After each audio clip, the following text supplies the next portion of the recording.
जाता है कि हिंदुस्तान ने तो जमीन सरेंडर कर ही दिया है, हिंदुस्तान के जमीन पर चीन का कब्जा हो गया है। आप बताइए ये डी बूस्टिंग है कि नहीं? ये कहीं ना कहीं ये आर्मी के मोरेल को, आर्मी की जो संकल्प शक्ति होती है उसको धक्का देने का काम है कि नहीं? ये सब वेट करना, इनको वेट करना था कि नहीं? नंबर एक सवाल। नंबर दो, कांग्रेस पार्टी शुरू से, जब से ये चाइना का मामला चल रहा है, कांग्रेस पार्टी क्या कह रही थी? कांग्रेस पार्टी कह रही थी आप बयान दीजिए, रक्षा मंत्री क्यों नहीं बोलते हैं, गृह मंत्री क्यों नहीं बोलते हैं, प्रधानमंत्री क्यों नहीं बोलते हैं? रक्षा मंत्री ने भी बोला, गृह मंत्री ने भी बोला, प्रधानमंत्री जी ने बयान दिया। फिर इनका था कि ऑल पार्टी मीटिंग क्यों नहीं होती है? ऑल पार्टी मीटिंग भी हुई जिसमें प्रश्नोत्तर भी हुए, एक स्टेटमेंट भी आया उसके पश्चात। ये सब कुछ होने के बाद अब ये कहते हैं प्रधानमंत्री, सारे मंत्री झूठ बोल रहे हैं और जमीन सरेंडर कर दिया गया है। मैं एक सवाल यहां पर कांग्रेस के प्रवक्ता बैठे हुए हैं, मेरे मित्र बैठे हुए हैं, मैं बिल्कुल अहंकार छोड़कर ये सवाल पूछता हूं, क्या कांग्रेस पार्टी मानती है कि गलवान को इंडिया की मिलिट्री ने सरेंडर कर दिया है? मैं बिल्कुल डायरेक्ट सवाल पूछ रहा हूं। पवन जी बहुत संजीदे प्रवक्ता हैं, बहुत पढ़े लिखे उच्च कोटि के व्यक्ति हैं, मैं उनसे पूछता हूं, पवन जी क्या आप भारत के एक सिपाही के नाते, भारत के एक व्यक्ति के नाते ये मानते हैं कि इंडियन आर्मी ने सरेंडर कर दिया है गलवान वैली को, जैसा कि राहुल जी बार बार हर दिन सुबह उठ के ट्वीट कर रहे हैं, सरेंडर हो गया, सरेंडर हो गया, सरेंडर हो गया? इसका प्लीज जवाब दीजिए। पवन खेड़ा जी, क्या वाकई कांग्रेस पार्टी ये मानती है कि भारतीय जमीन सरेंडर हो गया है? सबसे पहले तो सेना का राजनीतिकरण संबित जी मैं आपसे उम्मीद करूंगा आप नहीं करेंगे। सरकार से प्रश्न पूछे जाएंगे, सेना से नहीं। सेना के शौर्य पे आपसे कहीं ज्यादा हमको भरोसा है, क्योंकि हमने इसी सेना के हाथों को मजबूत होते हुए देखा, मजबूत किया, और इसी सेना ने, हमारी सरकार ने 71 में पाकिस्तान के 2 टुकड़े किए। तो सेना के शौर्य पे आप प्रश्न चिन्ह न लगाएं, किसी भी राजनीतिक चर्चा में इस तरह के सेना का नाम मत लिया करें। दूसरी बात, आप कहते हैं कि प्रधानमंत्री ने स्टेटमेंट दिया, रक्षा मंत्री ने स्टेटमेंट दिया, विदेश मंत्री ने स्टेटमेंट दिया, और कांग्रेस किसके स्टेटमेंट पर भरोसा करें? बिल्कुल सही बोल रही है, मैं आपको जवाब देता हूं। रक्षा मंत्री कुछ बोलते हैं, विदेश मंत्री कुछ और बोलते हैं, प्रधानमंत्री कुछ और बोलते हैं, और प्रधानमंत्री कार्यालय उन सबका खंडन कर देता है। प्रधानमंत्री का खंडन प्रधानमंत्री कार्यालय करता है।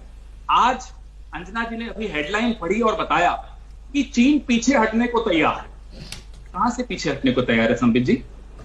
आप तो कहते हैं आया ही नहीं, 1 इंच भी जमीन पर नहीं आया, तो पीछे कहां से हट रहा है? क्या बीजिंग से और पीछे हट जाएगा?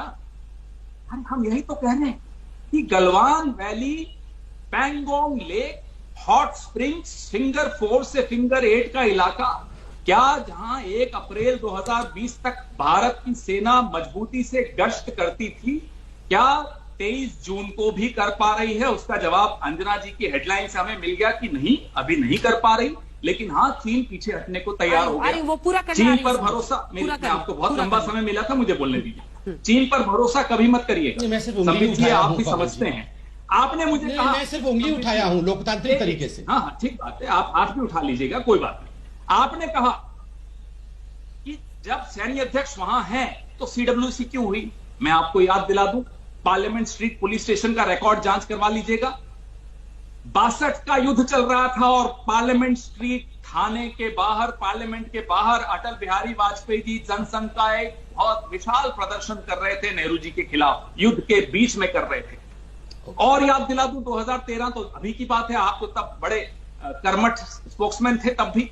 2013 में जब चीन से कुछ तनाव हुआ तो अडवाणी जी, सुषमा जी, जेटली साहब सब जाते थे राष्ट्रपति प्रणब मुखर्जी साहब से मिलने, और टीवी पर आकर कहते थे क्या उपकरण इस्तेमाल किए जाएंगे, क्या हथियार हैं हमारे पास जो हम चीन के खिलाफ इस्तेमाल करेंगे। ये सार्वजनिक पटेल के प्रश्न होते हैं, जरा आप मुझे बताइए। हमने नहीं कहा आप राजनीति कर रहे हैं, क्योंकि राजनीति करना ही उचित था उनके लिए उस वक्त, ये प्रश्न पूछना उचित था, लोकतांत्रिक उनका अधिकार था ये हमसे प्रश्न पूछना, क्योंकि हम सरकार में थे।